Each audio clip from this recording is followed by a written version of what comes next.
Hey everybody, it is I4 as you no doubt knew, and welcome to the 21st episode of Indie Bytes. Our first game for the day is Roguelight by Linssen. This is a pretty interesting little roguelike, where the twist on this one is light. You can't really tell while I'm up here, but we enter in here and you can see my arrow illuminates things. So you've got these fire arrows, and the floors in the dungeon are very, very dark. So you want to use arrows, light the way, kill bad guys. Oh jeez. Oh Jesus.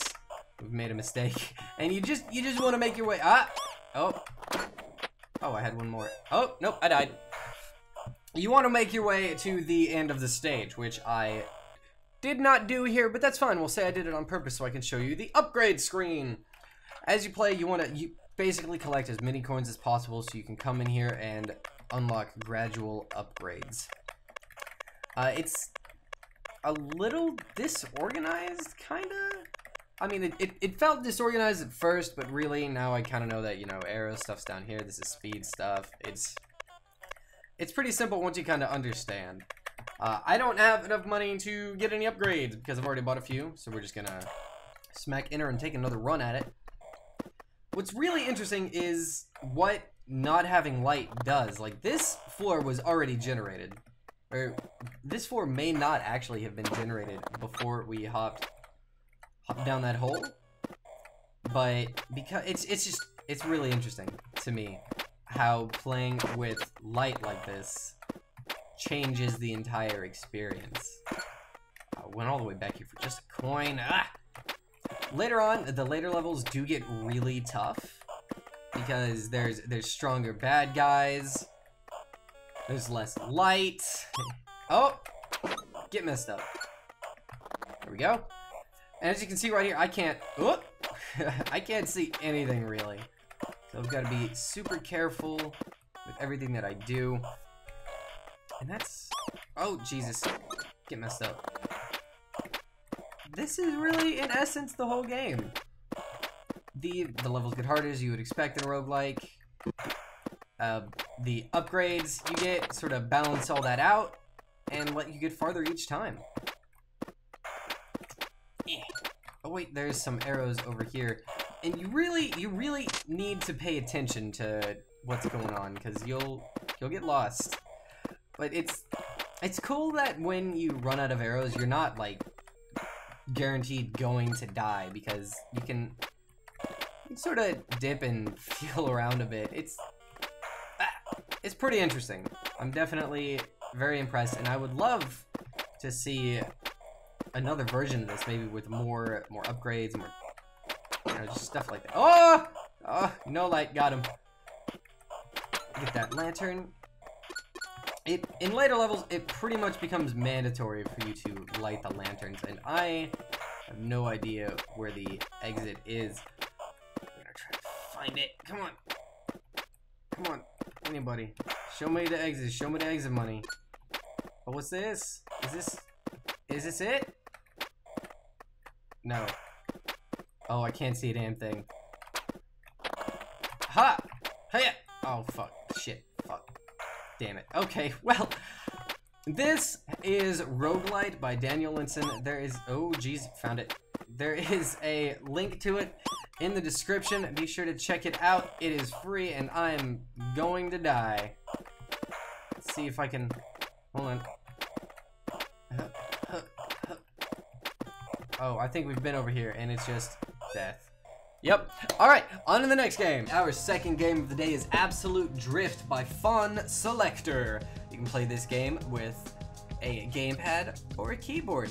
And this game is about drifting, and I'm terrible at it, so you are just going to have to deal with that. Oh, no, I don't want to do the tutorial. I want to add 2 levels. So you've got 2 kinds of levels. There are tracks and there are freestyle levels. I haven't actually done a track level yet, so let's hop in here and you can see how bad I am. The trick to the controls are very sensitive, and we're off to a great start. Oh goodness, controls are very sensitive. It tells you in the tutorial to turn lightly and then counter steer. And they are not kidding when they say turn lightly. Because you will run into everything. There are various ways to get points, including hitting boxes, drifting around corners, and drifting close to those little red poles that you see up at the top of the screen now. It is tough. It is hard to get used to, partly because the controls are, I would describe it as slippery. Oh yeah, you can also drift into these things to get sick points. I'm bad at it. The controls are very slippery. You know, you kind of, it feels almost right, but not entirely. And it takes a lot of getting used to. I'm still not used to it. I don't know if I will be ever. And one more thing that makes it weird is that the turn direction, you move left and right, but the turn direction is based on the way the car is facing, not the camera perspective, and that's really weird. But, you know, I mean, it works. It's just very strange, and I feel like they could have gone with a better way of doing it. So these things you want to drift by, not into, but I am really, really terrible at this game. I just wanted to show it to you guys because it's something that I can see a lot of you guys, a lot of you enjoy. There we go. We got one. Oh, almost. I haven't gotten a lot of time practicing this. Like I've played for a few hours, and I thought that it would be enough for the video, but clearly it's not. Oh, yes, we got them all. Yes, okay, I'm not too terrible. And then I run into the wall again. Come on. Come on. There is a part, something that's kind of weird, is that in one of the levels, Dock, which is a freestyle level, you just run around and, you know what, I'll show you. Dock, a freestyle level, something that's kind of weird that can happen is, okay, so freestyle levels, you drop in and you just drift, you go with the flow, you do tricks in the air, hiya, and you crash into boxes and you just drift places. But there are some minor things that could be worked on.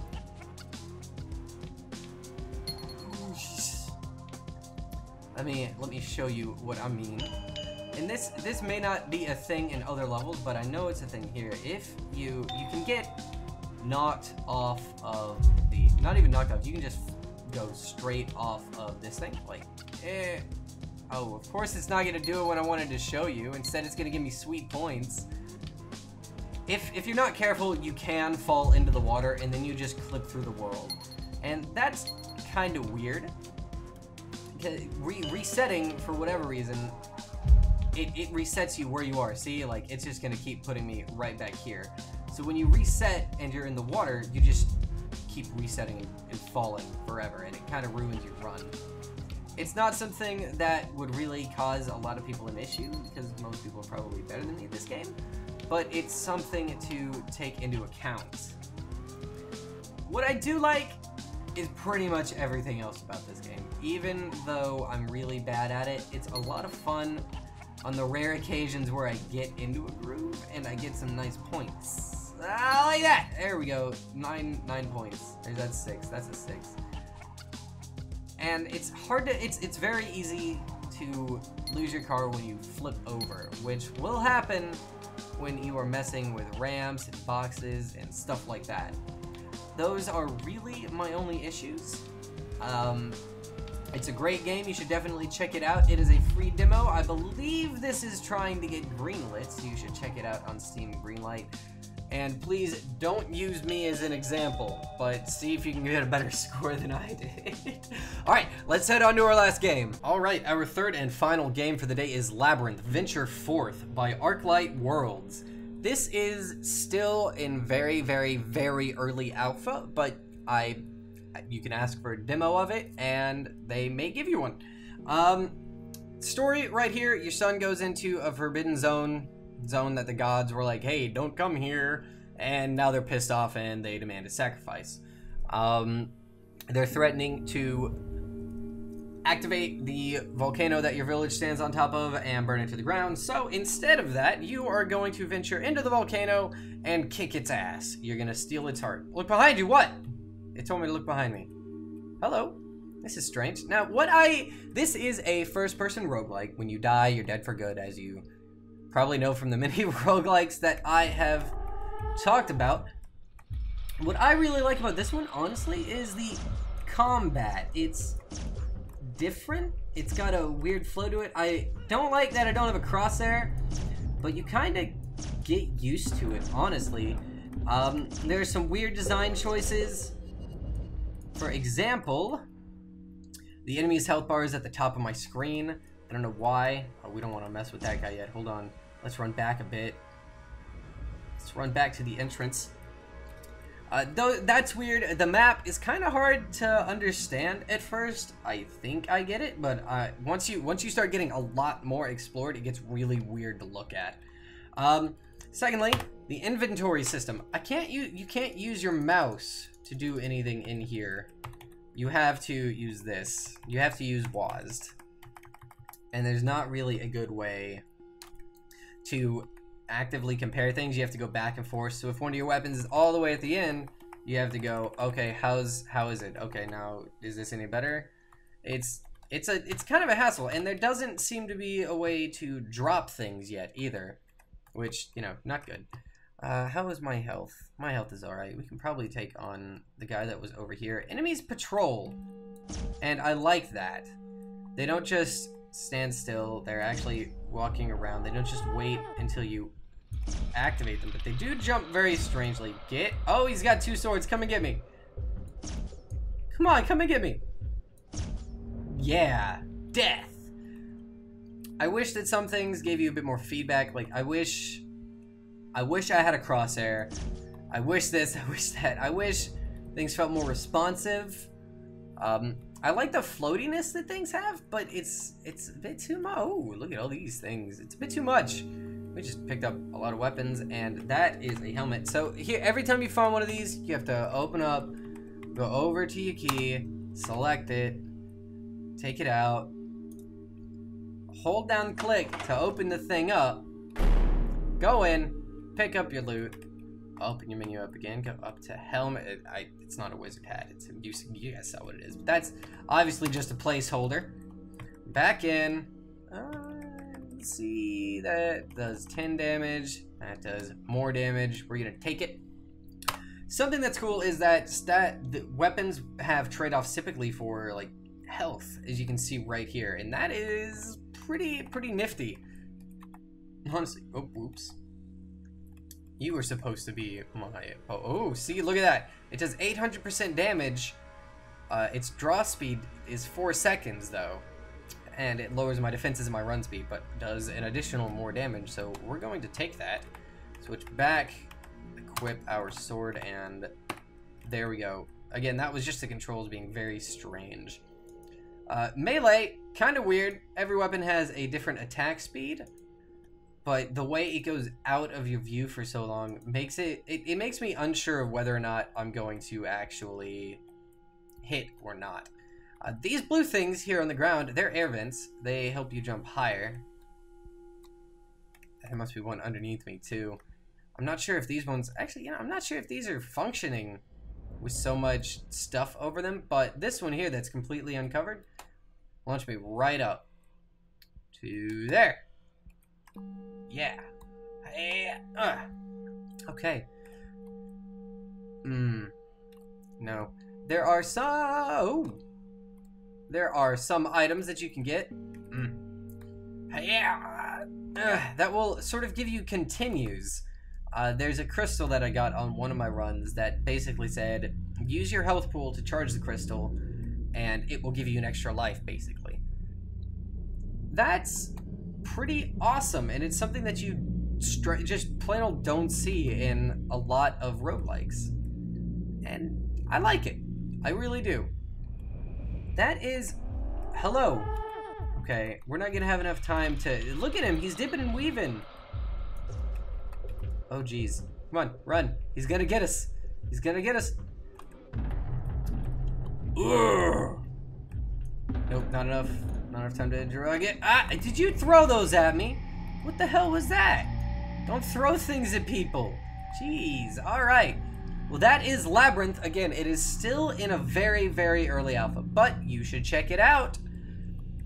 Link in the description. As usual, I will see you guys next time. Peace!